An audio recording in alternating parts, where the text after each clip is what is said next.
Kali ini kita kedatangan tamu istimewa, Gus Amin. Assalamualaikum Gus. Apa Gus Amin? Sebenarnya apa yang menurut antum fahami soal ijaz itu? Ijazul Quran itu macam-macamnya apa kalau dalam disiplin ilmunya? Bagaimana tahapan-tahapan biar kita bisa paham Al-Quran? Kita itu pingin seperti Gus Amin ini. Tadabbur itu apakah sesulit harus bukain tafsir, harus dengerin apa penjelasan para ulama, atau bagaimana sih tadabbur itu? Kalau nanti ada satu ketika ada orang yang terus memainkan sebuah ayat untuk kepentingan tertentu dengan dalih tadabbur, bagaimana? Nah itu tadi.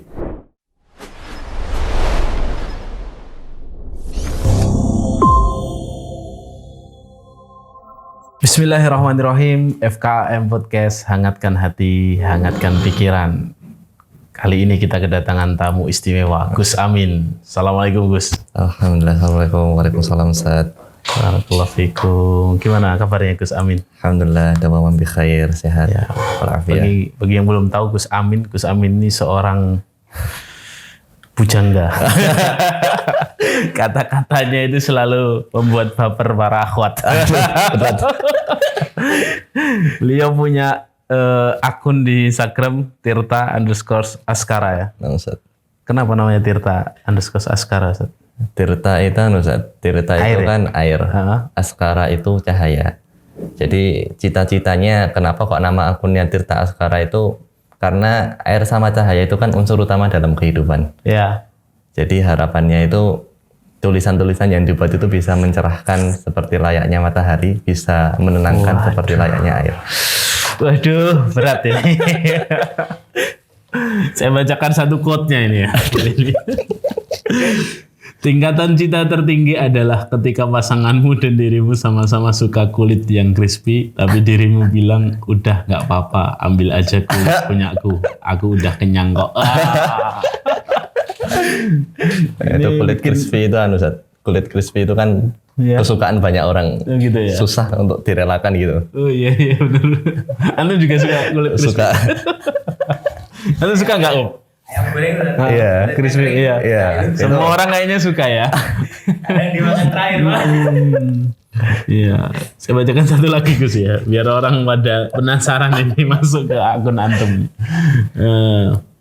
Dewasa itu bukan soal seberapa banyak kita bisa menjawab sesuatu, tapi dewasa adalah ketika kita mampu diam atas sesuatu yang tidak kita ketahui. Masya Allah.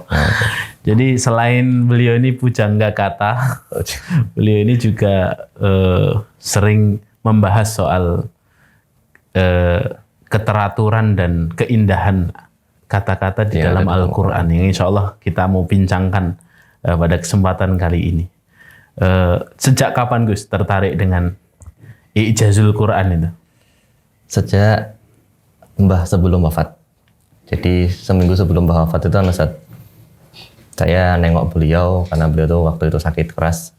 Nengok beliau, terus waktu seminggu itu sebelum beliau meninggal sempat tanya sama saya, Amin, kaminal Quran hafidta, kamu hafal berapa juz dari Quran? Nah, terus saya waktu itu karena masih kelas 12 SMA, saya jawab sama beliau, Mbah baru 5 juz, dan itu pun nggak mungkin. Terus ditanya lagi, dari 5 juz yang kamu hafal itu berapa yang kamu paham?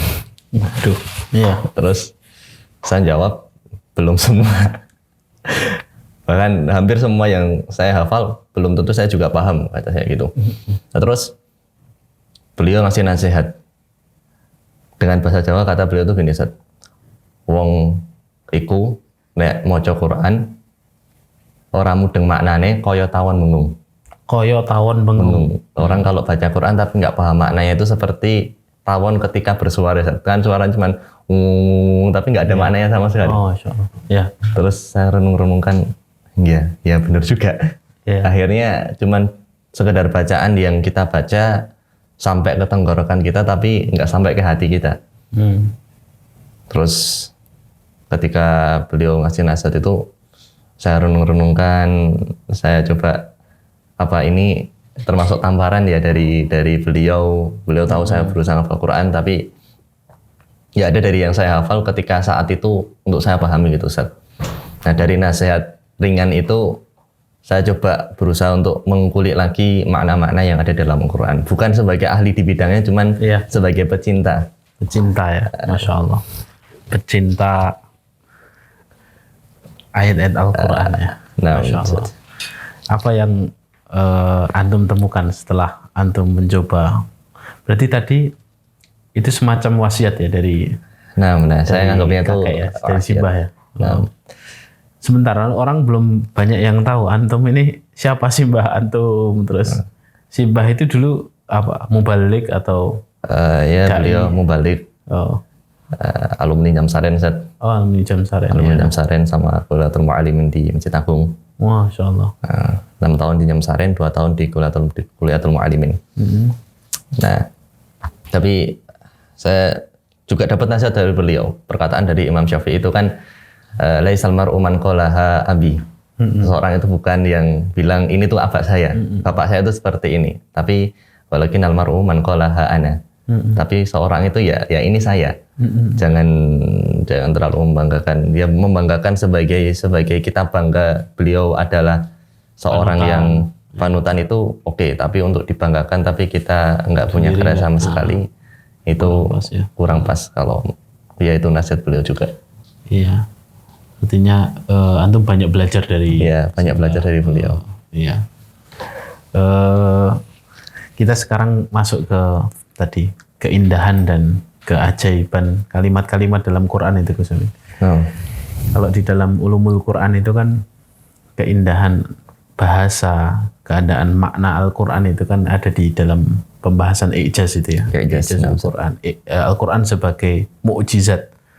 Guys, Al-Quran memiliki sifat i'jaz. I'jaz itu tidak ada yang bisa mengalahkan ya. Keindahan katanya, keindahan tatanan hurufnya ya kan. Keindahan maknanya, bahkan secara ilmiah pun dibahas oleh para ulama dan banyak hari ini bukti-buktinya yang sudah terkuak. Apa Gus Amin? Sebenarnya apa yang menurut antum yang antum fahami soal i'jaz itu? Kalau i'jaz itu sendiri kan dari kata a'jaza yu'jizu mu'jizan. Dari kata a'jaza yang artinya melemahkan. Sebenarnya kata a'jaza ini berasal dari kata ajazun. Ajazun itu bagian akhir dari segala sesuatu, itu namanya ajazun. Makanya orang tua ketika sudah tua kan dinamakan ajuzun. Karena mereka sudah menempuh bagian akhir di dalam kehidupan mereka. Nah, terus kemudian dikiaskan karena selalu di bagian akhir itu menunjukkan kelemahan. Ya. Seseorang ketika main bola, ketika di akhir pertandingan juga udah capek. Orang tua ketika sudah menemui akhir di masa hidupnya juga sudah terlihat lelah, kemampuannya kurang. Nah, akhirnya kemampuan kurang ini, ketidakmampuan ini akhirnya ditarik sebagai makna ajazun yang dimaknai sebagai kelemahan itu tadi. Nah, kemudian kalau berubah jadi kata a'jaza, jadi artinya melemahkan. Jadi mempunyai arti melemahkan. Ini dari segi bahasa Ustaz. Kemudian kalau kita lihat definisinya yang dibuat oleh seorang ulama yang nulis kitab juga I'jazul Quran, karyanya Imam Al-Baqilani. Beliau mengatakan yang disebut sebagai mukjizat itu adalah amrul khariqil adah. Sebuah perkara yang luar biasa yang lepas daripada keadaan yang ada pada saat itu. Jadi sebuah perkara yang luar biasa, sebuah perkara yang besar yang di luar kebiasaan kebiasaan orang pada umumnya. Terus beliau mengatakan lagi makrunun bitahaddi, itu selalu berkaitan dengan sesuatu yang sifatnya tantangan. Jadi yang namanya mukjizat itu nggak bisa dikatakan mukjizat, tapi kalau dia tidak mengandung makna tantangannya. Kemudian beliau mengatakan salimun alil mu'aradah. Yang namanya mukjizat itu selalu selamat, selalu lepas daripada yang namanya pertentangan. Jadi walaupun sifatnya itu ada tantangannya, tapi setiap orang yang menantang itu selalu kalah. Selalu tidak mempunyai kekuatan untuk berusaha menang atas mukjizat itu. Nah, makanya kalau kita bicara soal i'zatul Quran, kita akan selalu bicara bahwa apakah benar Quran itu nanti menantang kita, kemudian apakah benar Quran itu melemahkan kita gitu Ustaz. Jadi ini pertanyaan yang paling dasar. Apakah benar Quran itu nanti menantang kita untuk membuat sesuatu yang semisal di dalam Quran? Nah ini kan ceritanya banyak sekali diceritakan banyak orang. Mulai dari surat Al-Isra yang ayat 82 kalau nggak salah. Qul law ijtama'atil insanu wal jinnu ala an ya'tu bimithli hadzal Qur'an ila akhirih. Katakanlah kepada jin dan manusia untuk mendatangkan sesuatu yang semisal sama dengan Quran. La ya'tuna bimithlihi, mereka tidak akan mendatangkan sesuatu yang semisal walaupun ba'duhum 'ala ba'din dhahira, walaupun di antara mereka itu saling bantu-membantu, saling tolong-menolong. Nggak bakal bisa. Sampai akhirnya nanti turun rentetannya, pertama satu Quran full, kemudian 10 surat di surat Hud ayat 13, sampai akhirnya ringkasnya di surat Al-Baqarah.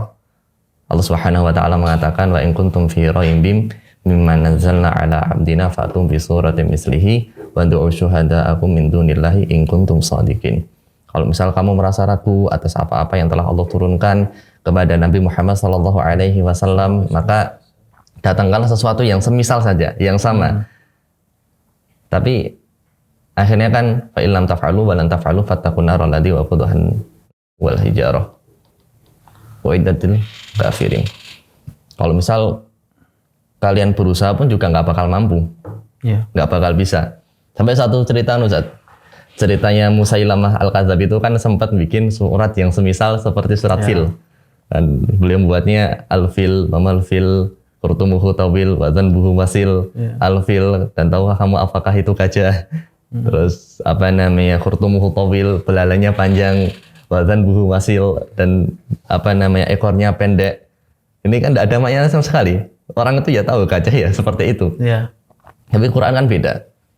Ketika bicara tentang gajah, bukan bicara tentang gajahnya, tapi bicara tentang sesuatu yang ada kaitannya dengan gajah di surat Al-Fil.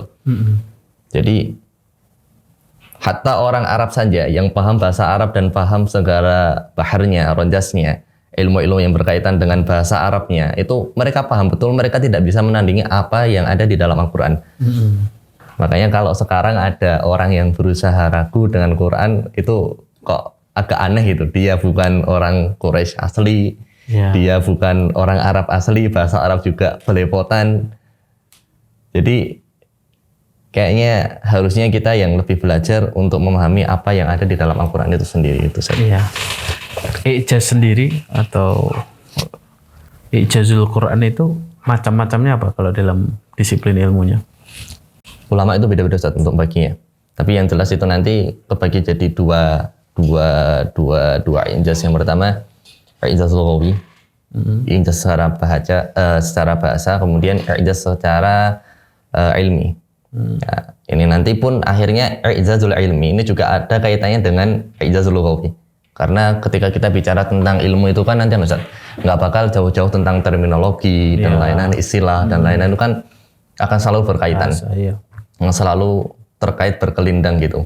Jadi ya akhirnya pokok daripada i'jaz itu sendiri ya di bahasanya. Kemudian kata Imam Al-Baqilani dalam kitabnya, beliau itu menjelaskan i'jaznya Quran itu bukan di hurufnya saja atau bukan di kata-katanya saja, tapi beliau menjelaskan i'jaznya Quran itu ketika sebuah kata dipilihkan dalam sebuah ayat, ketika kata ini diganti dengan kata yang lain, ini mengandung makna yang berbeda. Jadi i'jaznya itu di sana. Contohnya misal Ustaz, kan kita bicara tentang Quran. Bicara tentang Quran, bicara tentang tadabbur Quran, misal di surat Muhammad, Allah Subhanahu wa taala kan berfirman, "Afala yatadabbaruna al-Qur'ana am 'ala qulubin aqfaluha." Kenapa menggunakan kata yatadabbaruna? Kenapa tidak menggunakan yatafakkaruna atau menggunakan yatafahamuna? Kenapa menggunakan kata tadabbur? Padahal kalau kita terjemahkan itu artinya sama-sama memaknai. Tapi kenapa menggunakan kata yatadabbaruna al-Quran? Kalau kita buka di kitabnya Ibnu Ashur At-Tahrir wa Tanwir, beliau mengatakan kata tadabbur itu adalah pemahaman al-fahmu pemahaman sampai ketika kita paham ujung daripada sesuatu yang kita pahami itu. Jadi gini Ustaz, kata tadabbur itu kan dari kata dabaro. Dabaro itu kan kalau kata beliau itu ma khofa minhu, sesuatu yang tidak terlihat dari apa yang kita lihat itu namanya dabaro. Makanya dubur kita itu kan sesuatu yang nggak kita lihat. Makanya namanya dubur. Paling belakang. Karena paling belakang tadi. Nah, kenapa kok kita diminta untuk afala yatadabbaruna al-Qur'an? Kenapa engkau itu tidak berusaha memahami Al-Qur'an? Yang dimaksud memahami di sini bukan sekedar kita pikirkan saja, atau bukan sekedar kita pahami saja, tapi kita pahami betul-betul setiap makna yang ada di dalamnya sampai kita ketemu ma khofa minhu, apa yang tidak terlihat daripada Al-Qur'an itu sendiri. Sampai makna-makna siriyahnya, makna-makna yang tidak tercantum di dalam ayat itu tuh seperti apa. Ini sekedar pemilihan kata afala yatadabbaruna al-Qur'an. Kenapa engkau itu tidak berusaha untuk mentadaburi Al-Qur'an? Tidak memakai kata yang lain. Karena kalau nanti kita pakai kata yang lain, maknanya bukan seperti itu lagi. Iya. Jadi sampai pemilihan kata saja dipilih betul sama Allah dalam. Ya. Jadi contoh macamnya ijaz itu ijaz secara lafzi dan secara ilmi. Secara ilmi ya. Ilmi punya kaitan erat kepada pasti. Lafzi. Ya. Contoh misal Ustaz. Ketika Allah Subhanahu wa taala berfirman wa anzalna minal mu'sirati ma'an sajjaja. Dan Allah turunkan al-mu'sirat, awan. Yang dari awan itu ma'an sajjaja, air yang begitu deras. Kenapa tidak menggunakan kata ashab? Kenapa menggunakan kata al-mu'sirat? Kata al-mu'sirat ini Ustaz, Padahal bahasa Arabnya awan ashab. Kenapa tidak menggunakan kata al-mu'sirat? Tidak menggunakan kata ashab. Menggunakan kata al-mu'sirat. Kata al-mu'sirat ini Ustaz berasal dari kata ain, sod dan ro. Asir. Kenapa? Makanya kan jus itu bahasa Arabnya asirun. Iya. Terus kemudian kenapa kok menggunakan kata al-mu'sirat? Karena jus itu kan proses pembuatannya diperas. Sari buah yang diperas. Nah, sari buahnya diperas, akhirnya airnya keluar. Nah, proses yang ada di awan itu kan sama. Insya Allah ya. Proses yang ada di awan itu kan, awan itu seakan-akan di dalamnya ada benturan tekanan yang akhirnya nanti membuat awan itu seakan-akan seperti diperas. Akhirnya air itu turun. Iya. Hanya dari kata al-mu'sirat. Makanya yang dipilih Kata mu'sirat. Karena Allah ingin menjelaskan ini loh, seperti ini cara hujan itu turun. Sangat ilmiah ya. Sangat ilmiah. Masya Allah. Ya. Dan seperti itu banyak sekali dalam Al-Quran. Banyak sekali. Banyak sekali ya. Kalau kita mau bahas itu, kalau kita mau bicara tentang Quran itu kan nggak akan umur kita tuh kayaknya nggak akan cukup untuk membahas satu ayat aja yang ada di dalam Quran. Iya. Kalau kita mau bahas sampai detail banget, nah, karena ini saya sendiri juga ya masih baru belajar. Tapi kalau kita mau cari itu banyak sekali Ustaz, ayat-ayat yang semacam itu. Ayat-ayat yang berkaitan tentang ilmu, ayat-ayat yang berkaitan tentang bagaimana cara Allah itu mendidik kita semua, bagaimana cara Allah itu menyampaikan uslubnya ketika berbicara dengan kita. Kan yang disebut sebagai Al-Quran itu kan Al-Quran huwa kalamullah. Quran itu kalamnya Allah. Iya. Al-munazzalu ala Muhammadin, yang turun kepada Nabi Muhammad di'ijazim bisuratin minhu, untuk menunjukkan bahwa setiap apa yang ada di dalam surat-suratnya itu mengandung ijaz. Kalamullah, perkataannya Allah. Nah, kalau kita mau mentafsirkan, mau menjelaskan bagaimana cara Allah berbicara, walillahi masalul a'la, bagaimana cara Allah mengungkapkan usulnya yang ada di dalam Quran, kalau kita mau bicara tentang itu, Masya Allah, Tabarakallah Rahman, begitu indah, begitu dalam kalau kita renung-renungkan Ustaz. Makanya sejak awal surat, awal kitabullah, awal Quran itu Allah sudah menegaskan ya, Dzalikal kitabul la raiba fihi. Tidak ada keraguan, tidak ada kecacatan sedikit. Ya. Dan ada juga Ustaz yang membahas tentang kenapa kok di Al-Baqarah itu diawali dengan huruf muqatta'ah. huruf muqatta'ah itu yang Alif, lam, mim. ya. Kenapa kok dimulai dengan huruful muqatta'ah? Apa namanya? Huruf-huruf yang kita tidak tahu maknanya. Karena kita diminta ketika kita baca Quran, yang harus kita pahami pertama kali adalah kita tidak paham sama sekali apa yang ada di dalam Quran. Kita diminta untuk Mengkosongkan pikiran kita. pikiran. Dalam artian Quran ini emang jauh daripada apa yang ada di dalam pikiranmu. Jauh, nggak ada catatnya sama sekali. Bahkan huruf alif, lam, mim saja kamu nggak tahu maknanya apa. Untuk tadi ya melemahkan. Untuk melemahkan kita. Iya. Di pembukaannya saja sudah melemahkan kita bahwa kita tidak tahu apa makna ini. Masya Allah. Kalau buku-buku bacaan biasa, buka daftar isi. Nah, Ini sudah Pak, pernah kan dibahas gini. gitu ya. Iya. Oh gitu ya. Makanya alif, lam, mim. Berarti buku yang bagus itu buku yang mungkin bikin orang bertanya-tanya. Iya, Ustaz. Ya kan? Baca judulnya udah, ya apa ini? Gitu penasaran lah ya. Biasanya kan penulis-penulis ketika membuka bukunya kan selalu diakhiri dengan kalimat kalau ada salahnya mohon dimaafkan dan lain-lain. Tapi Quran beda. Dari kali kitab beliau Bafi. Justru Nggak ada Al-Quran dengan keraguan ya, percaya diri sama benar-benar percaya bahwa nggak ada keraguan sama sekali. Memang ini kitab yang beda dari kitab-kitab yang ada gitu ya. Masya Allah. Bahkan di dalam I'jazul Quran sendiri, itu Al-Quran sangat mengedepankan adab ya, mengedepankan akhlak.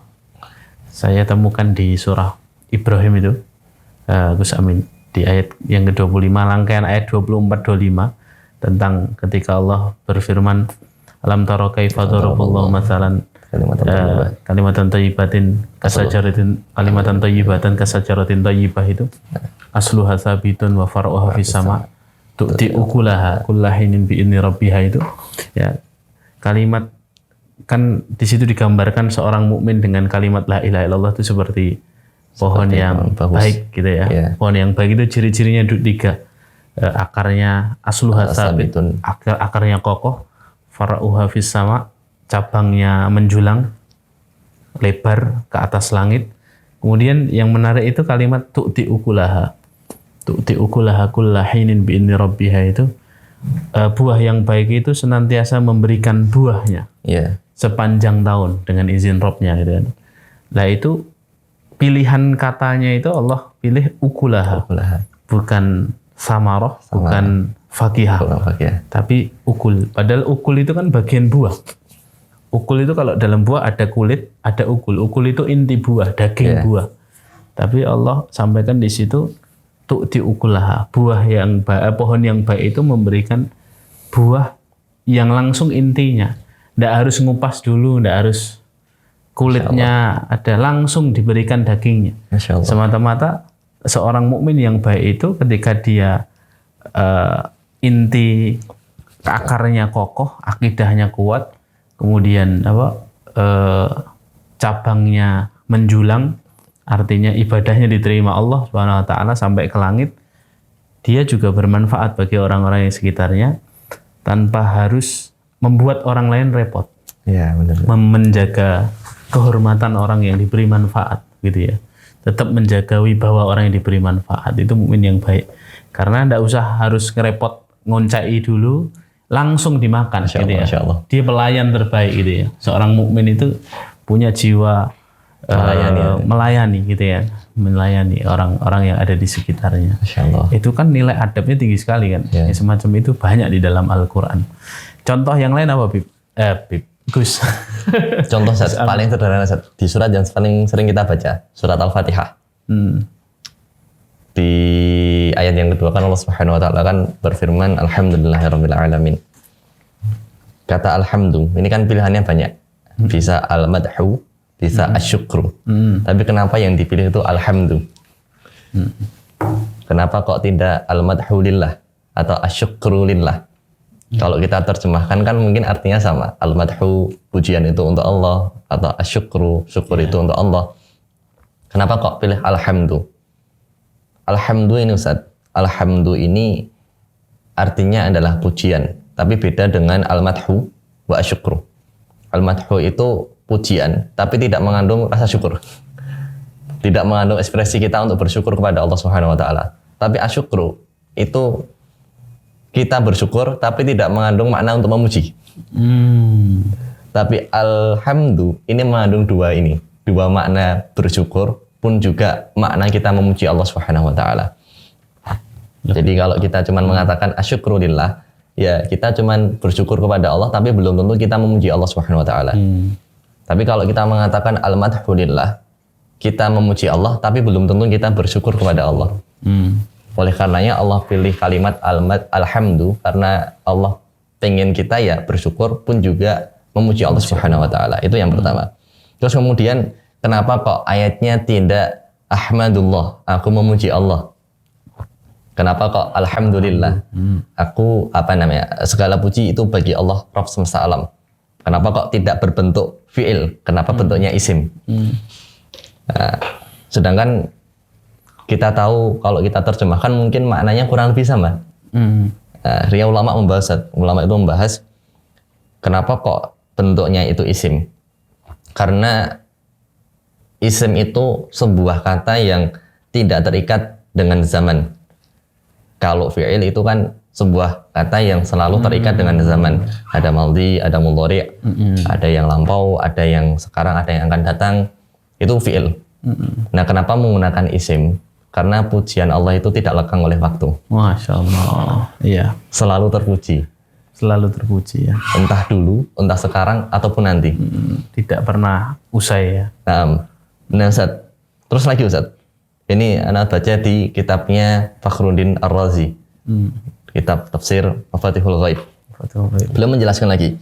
Kenapa kok bentuknya itu bukan jumlah fi'liyah. Bentuknya kok kenapa jumlah ismiyah? Karena kalau jumlah fi'liyah itu kan unsurnya kan ada dua Ustaz. Ada fi'il sama fa'ilnya. Iya. Sedangkan jumlah ismiyah itu kan tidak membutuhkan fa'il. Iya. Ketika bentuk ayatnya itu jumlah fi'liyah, maka seakan-akan pujian kepada Allah ini butuh orangnya. Butuh aktornya. Butuh aktor untuk memuji Allah Subhanahu wa taala. Iya. Tapi kalau ismiyah nggak butuh. Mubtada khobar. Iya. Mubtada khobar aja. Iya. Nggak butuh fa'il untuk menyempurnakan jumlahnya jadi jumlah mufidah. Masya Allah. Sehingga kenapa kok ayatnya alhamdulillah? Karena sebenarnya Allah itu tidak butuh kita untuk memuji Allah. Allah itu sudah terpuji. Allah akan selalu terpuji. Nggak butuh fa'il. Masya Allah. Indah. Nggak butuh orang untuk memuji Allah. Iya. Baru awal Al-Quran itu. Itu baru awal Al-Quran Ustaz. Itu sudah kali seperti itu ya. Bisa ya Allah. Apalagi kalau kita bahas lagi. Terus kenapa kok bentuknya bukan jumlah bukan silah amr, bukan kalimat perintah. Misal, pujilah Allah. Ihmadullah, pujilah Allah. Karena kalau perintah itu memungkinkan dua Ustaz. Pertama diterima, kemudian ditolak. Oh ya. Ada kan? yang mau, ada yang enggak. Ada yang mau, ada yang enggak. Oleh karenanya kenapa kok jumlah ismiyah? Karena ini bukan perintah. Allah bodoh amat. Ente mau muji Allah apa enggak, Allah akan selalu tetap terpuji. Masya Allah. Tetap alhamdulillah. Iya, ya. Alhamdulillah ya. Nah, ini baru sekedar pemilihan kata di awal surat yang sering kita baca setiap hari Ustaz. Kalau diselami dan digali begitu luasnya maknanya. Begitu luas. Makanya tidak salah ada riwayat itu Umar bin Abdul Aziz ketika membaca surat Al-Fatihah, baru ketika membaca Alhamdulillahirabbil alamin itu beliau langsung menangis bukaan syadidan. Nangis begitu derasnya. Karena apa? Karena paham begitu dalamnya surat Al-Fatihah ini maknanya. Jadi ketika kita paham bahwa tadabbur Quran ini bisa melunakkan hati, ini insya Allah kalau orang mau mempelajari Quran, ya nggak akan ada orang yang am'ala qulubin aqfaluha, nggak ada orang yang hatinya itu tertutup, terkunci. Aqfal ini juga Ustaz. Aqfal ini kan jamak dari qafal. Qafal itu kan kunci. Kenapa kok menggunakan kata yang bentuknya jamak? Kan bisa saja ayatnya itu bunyinya am'ala qulubin qafliha. Kenapa kok bunyinya aqfaluha? Karena kunci orang yang tidak mau memahami Al-Quran itu bukan cuman hatinya dia itu nggak cuman dikunci oleh satu kunci saja, tapi benar-benar dikunci rapat dengan berbagai bentuk kuncinya banyak banget, jadi benar-benar ditutup rapat sehingga orang-orang yang seperti ini tuh nggak mau mentadabbur Quran. Jadi untuk menunjukkan orang-orang yang benar-benar kebangetan itu, Ustaz. Kok bisa ada orang yang nggak mau mentadabburi Al-Quran, sedangkan begitu banyak hikmah yang bisa kita ambil. Apakah hatimu itu bukan cuma terkunci satu kunci aja? Apakah hatimu itu benar-benar lagi dikunci rapat sama Allah Subhanahu Wa Taala? Apakah hatimu itu benar-benar baru tertutup rapat, nggak mau terima hidayah? Makanya pakai bentuk jamak aqfaluha. Gitu ya, Masya Allah.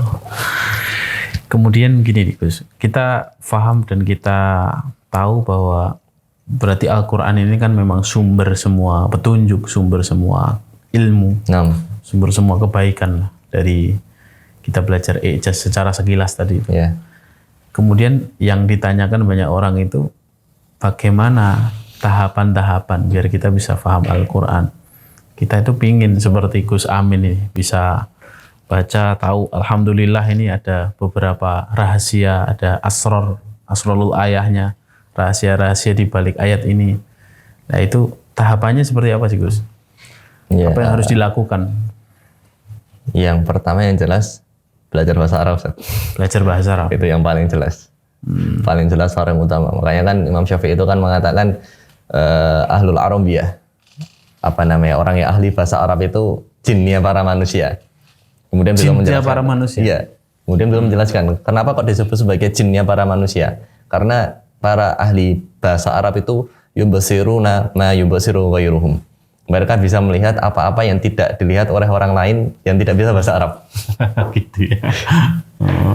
Jadi ya tadi karena kita bisa bahasa Arab, walaupun saya juga tidak mengatakan ahli di bidang itu.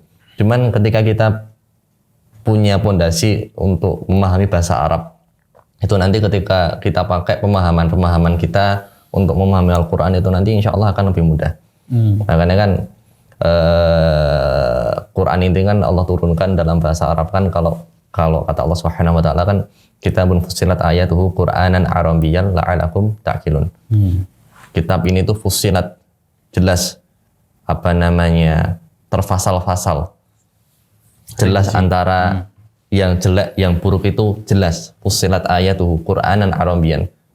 Quran yang berbentuk sebagai bahasa Arab. Tujuannya untuk apa?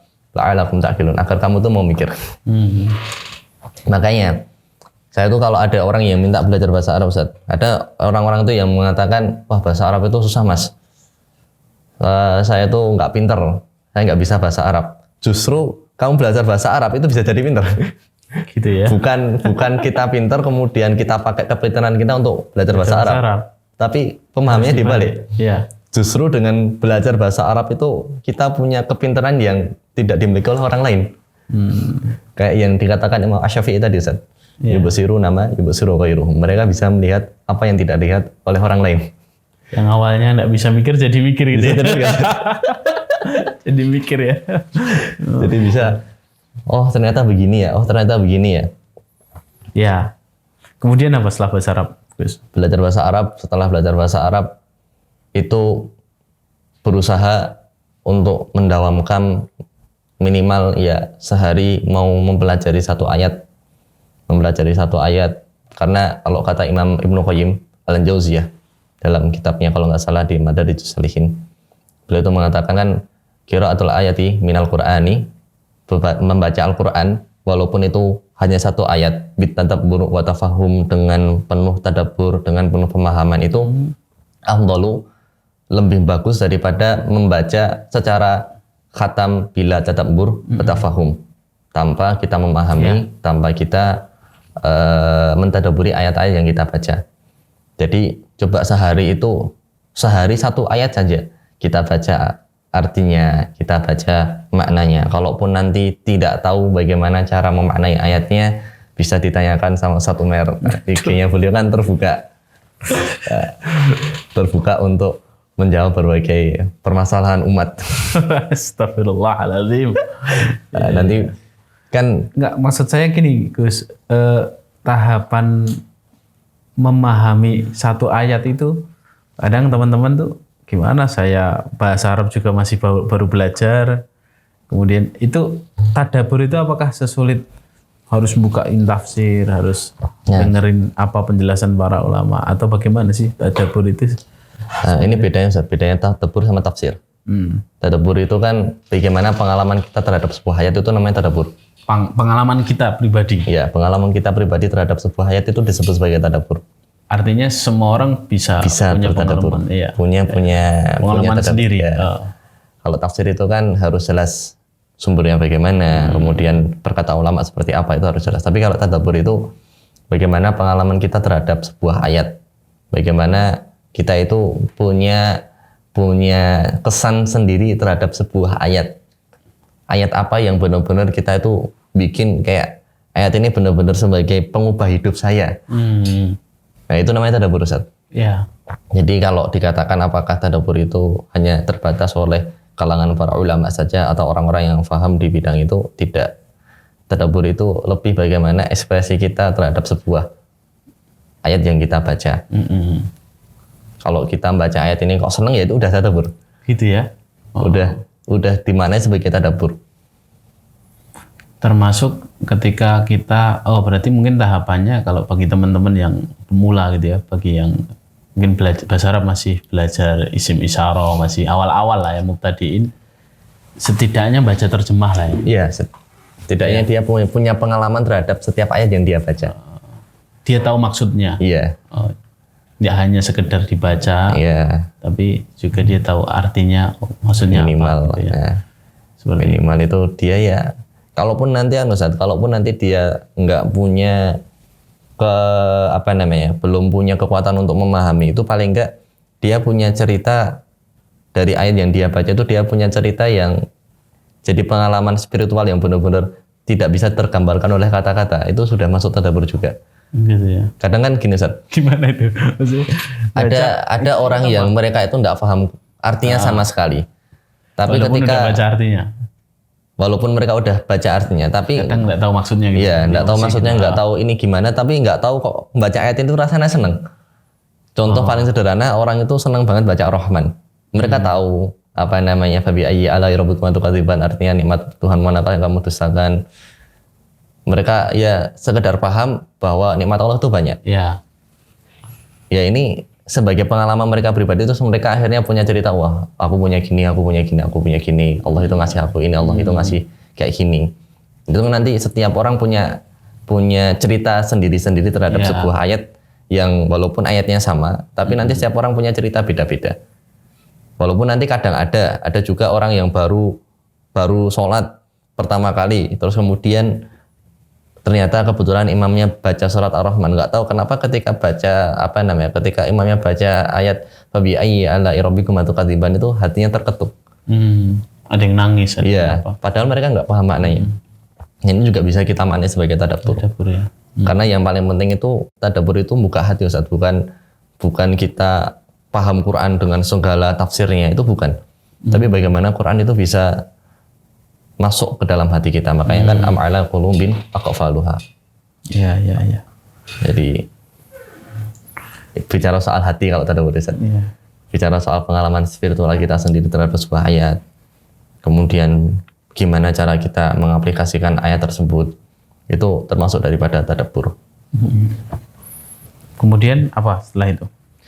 Setelah itu Ustaz, ketika orang itu pertama ya tadi kalau misal belajar bahasa Arab itu masih susah, kemudian dia juga yang kedua nanti setelah ya paling enggak kalau misal tidak tahu bahasa Arab sama sekali ya baca artinya lah, paham, berusaha memahami maknanya, kemudian paling tidak kita punya di dalam hati kita itu punya rasa tumbuh, saya harus cinta sama Quran, saya harus senang sama Quran. Ya. Terus yang ketiga, jangan pernah sama sekali ketika kita baca Quran, tapi kita yang lebih besar. Kita yang lebih superior. Kita lebih sok tahu terhadap ayat yang kita baca. Jangan. Karena kesoktahuan kita ini nanti akan menutup pemahaman-pemahaman yang mungkin Allah akan datangkan ketika kita baca ayat tersebut. Kita ketika baca Quran, makanya tadi, kenapa kok diawali dengan huruful muqatta'ah? Karena hal awal yang paling kita harus tekankan di dalam kita membaca Al-Quran itu wallahu a'lam bimuradihi. Allah itu lebih tahu tentang makna-makna yang ada di dalam Al-Quran. Selalu kita tanamkan dalam hati, Allah itu lebih punya makna yang luar biasa ketika kita menemukan makna yang luar biasa. Nah, hati-hati yang seperti ini nanti akan menumbuhkan untuk lebih dalam lagi berusaha mendalami, lebih dalam lagi berusaha mendalami. Karena yang buat kita itu tidak mendapatkan ilmu kan ya rasa sombong itu tadi, Ustaz. Benar. Kita ngerasa besar, kita ngerasa wah saya ini seorang ahli tafsir, wah saya ini seorang yang ahli di dalam bahasa Arab. Akhirnya dia merasa sombong, dia merasa bisa. Justru mungkin karena kesombongan dan kebisaannya dia itu sok bisa itu tadi, akhirnya malah membuat Allah itu menutup pemahaman dia terhadap Quran itu sendiri. Iya, betul. Jadi itu bicara soal hati, bicara soal apa yang ada di dalam hati kita. Walaupun nanti setiap orang punya pengalaman yang berbeda-beda terhadap tadabbur sebuah ayat. Asalkan nanti maknanya tidak melenceng jauh daripada konteks ayat itu, sebenarnya tidak masalah, Ustaz. Dalam konteks tadabbur. Iya. Kalau nanti ada satu ketika ada orang yang terus memainkan sebuah ayat untuk kepentingan tertentu dengan dalih tadabbur, bagaimana? Nah itu tadi kan apa namanya yang namanya tadabbur itu kan soal hati tadi, Ustaz. Kalau ada orang yang istihza bil ayat, dia itu memainkan ayat untuk apa namanya untuk mengambil keuntungan dia pribadi. Ya orang-orang yang seperti ini nanti nggak akan dapat apa namanya makna yang ada di dalam Al-Quran itu sendiri. Makanya kan dalam Quran surat Al-Imran itu kan di awal-awal itu kan Allah Subhanahu wa ta'ala kan mengatakan, ana lupa mana ayatnya. Apa namanya? Walladzi anzala 'alaikal kitaba. Minhum ayatun muhammadun wa hunna ayatun muhkamatun wa hunna muhammadun hunna ummul kitab wa ukhra mutasyabihat. Fa'amal ladzina fi qulubihim zayghun fayattabi'una ma tashabaha minhu ibtigha'a ta'wili fa'amal ladzina fi qulubihim zayghun fayattabi'una ma tashabaha minhu ibtigha'a al-fitnah wa ibtigha'a ta'wili. Orang-orang yang mereka itu fi qulubihim zayg itu kan, Ustaz. Zayghun itu bengkok. Tapi bengkok yang tidak dilihat, bisa dilihat itu namanya zaik. Misal ini HP ini kita katakan lurus. Tapi kalau ada bengkok yang tidak bisa kita lihat itu namanya zaigun. Nah, jadi orang-orang yang hatinya itu terlihat bengkok tapi kok kelihatannya lurus. Orang-orang yang seperti ini itu adalah orang-orang yang suka ibtigha al-fitnah. Orang-orang yang suka mencari-cari fitnah untuk mentakwil ayat-ayat yang ada di dalam Al-Quran, untuk mengambil makna sesuai apa yang ada di dalam pengennya dia sendiri. Nah, makanya kan di satu lembar itu kan doa yang terakhir kan Rabbana la tuzigh qulubana ba'da idh hadaitana. Ya Allah, jangan engkau bengkokkan hati kami, bengkok yang kami itu tidak terasa. La tuzigh qulubana itu bengkok yang tidak terasa ya? Iya, Ustaz. Jangan bengkokkan hati kita ke bengkok yang kita tuh tidak terasa, kita ngerasa kita benar, tapi padahal itu salah. Kita ngerasa dikasih petunjuk, padahal itu salah. Makanya kita biar salah satu tips biar kita dihindarkan daripada pemahaman-pemahaman yang keliru, banyak-banyak doa tadi. Rabbana la tuzigh qulubana. Ya Allah, jangan engkau itu sesatkan, atau dalam bahasa kalau kita artikan sesuai konteks, ya Allah, jangan engkau bengkokkan hati kami yang kami itu tidak terasa kami bengkok, biar tetap lurus. Setelah engkau memberikan hidayah kepada kami, engkau memberikan hidayah karena mungkin nanti ada orang-orang yang ngerasa dia dapat hidayah, seperti kayak jenengan tadi yang bilang, jenengan katakan ada orang yang ngerasa dia itu dapat hidayah, tapi sebenarnya dia itu ibtigha al-fitnah wa ibtigha ta'wili. Sebenarnya dia itu mencari-cari fitnah dan mencari-cari takwil untuk menyampaikan kayak kepentingannya dia sendiri tadi. Seperti itu ya. Masya Allah. Masya Allah, tabarakallah. Luar biasa ini.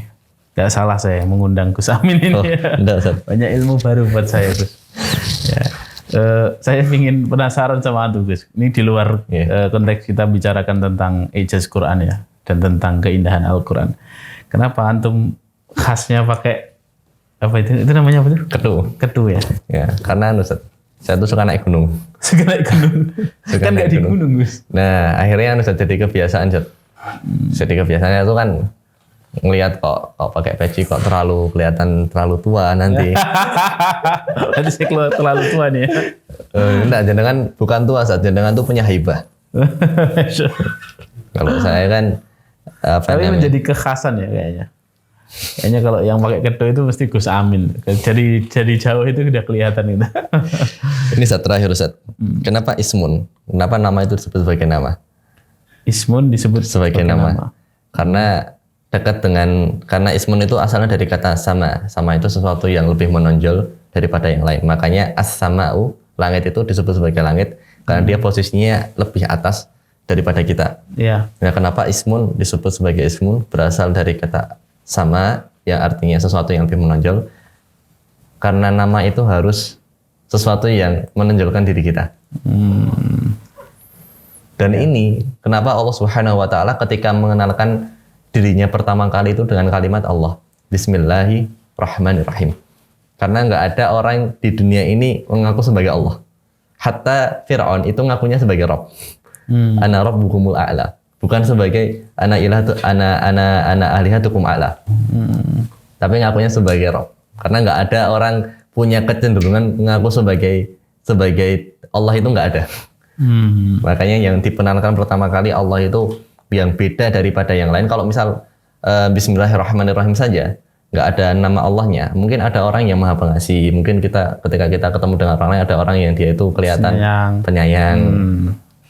Iya. Oleh karena yang diperkenalkan nama kekhususan nama Allah ya. Nama Allah. Di antaranya memang tidak bisa disamai dengan yang lainnya. Nah, kalau orang ada Rauf, namanya Rauf nih.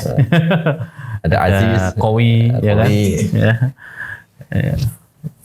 Kemudian kalau Allah tidak bisa. Tidak bisa, ya, tidak bisa. Tidak bisa. Dan nggak akan kecenderungan orang itu nggak akan ada orang yang mengaku sebagai Allah, itu nggak ada. Betul. Nggak akan ada. Ya, makanya ism itu sesuatu yang harus menonjol. Menonjol ya. Ya, Gus Amin ini menonjolnya ada di identitasnya. Sebelum akhir, Gus Amin ini juga membina sebuah komunitas hijrah, ya, komunitas dakwah pemuda, namanya FAT, Sedulur Hijrah. Instagramnya @sedulurhijrah ya, Sedulur Hijrah. Nanti bagus teman-teman juga bisa menyimak Instagramnya. Banyak juga konten-konten tadaburnya, ya, kata per kata dalam Al-Quran itu nanti coba dilihat dan disimak, ya, insyaallah. Atau mungkin ikut bergabung juga di majelis taklimnya beliau ini di Sedulur Hijrah ya. Ya, Ustaz. Ada di mana Gus Amin? Di Masjid Arido, Ustaz. Nah, di Masjid Arido, teman-teman nanti kalau pengen bergabung atau mau pengen ikut belajar bersama, kita sharing bareng, nanti bisa langsung saja ke Masjid Arido untuk kegiatan kita, Ustaz. Sementara ini nanti dulu kan kegiatan kita, Ustaz, yang mulai ini baru berusaha mendata masjid-masjid yang insya Allah nanti kita adakan Qiyamul Lail di sana. Nanti insya Allah jadwalnya itu setiap malam Ahad, kemudian nanti malamnya ada taklim. Dan taklimnya nanti insya Allah tidak terlalu serius teman-teman, kita santai. Jadi taklim yang insya Allah kan yang namanya belajar kan, Ustaz, salah satu hal yang akan didapatkan oleh orang yang suka belajar kan wa nazalat alaihimus sakinah. Allah turunkan perasaan sakinah. Kalau ada orang belajar tambah stres itu kan tambah tekan. Malah itu kan perlu dipertanyakan. Berarti harus tenang ya belajar itu ya. Santai, kita belajar dengan penuh ketenangan, dengan penuh kebahagiaan. Jadi semoga yang kita pelajari itu bukan malah membuat hati kita jadi tambah berat, tapi bagaimana kita tetap bisa bahagia atas apa yang kita pelajari. Masya Allah. Terakhir Gus Amin, pesan-pesan buat teman-teman agar semakin cinta sama Al-Quran, agar semakin ikut menyelami keindahan Al-Quran. Tafadhol, Gus Amin. Ketika Allah Subhanahu wa taala berfirman itu kan di surat Al-Fatihah lagi, Ustaz. Kata Allah kan ihdinas siratal mustaqim, ya Allah tunjukkanlah kami ke jalan yang benar. Bukan ihdi siratal mustaqim, ya Allah tunjukkanlah aku ke jalan yang benar, tapi menggunakan sirah nahnu. Ya Allah tunjukkanlah kami ke jalan yang benar.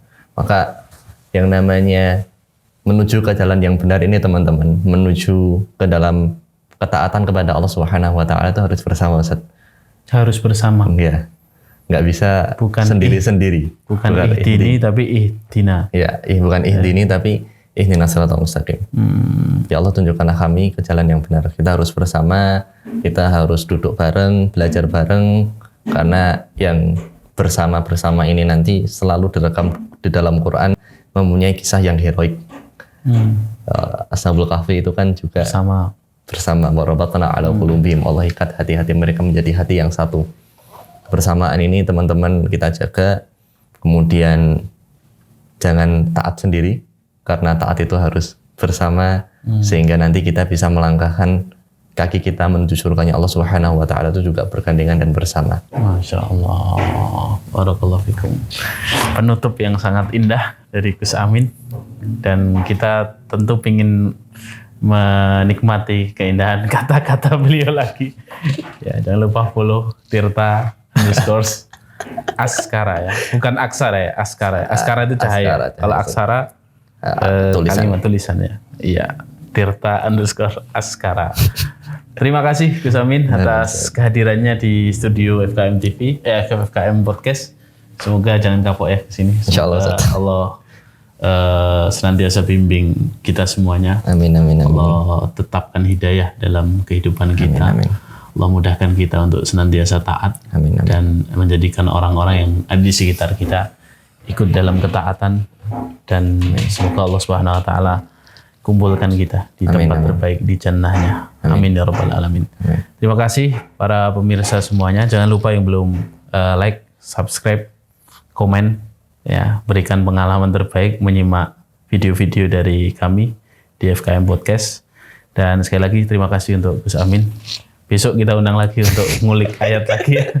Wah, yang dikulik jangan lagu terus. Kita harus ngulik ayat juga kan ya. Iya, ya, Masya Allah. Barakallahu fikum. Assalamualaikum warahmatullahi wabarakatuh. Waalaikumsalam warahmatullahi wabarakatuh.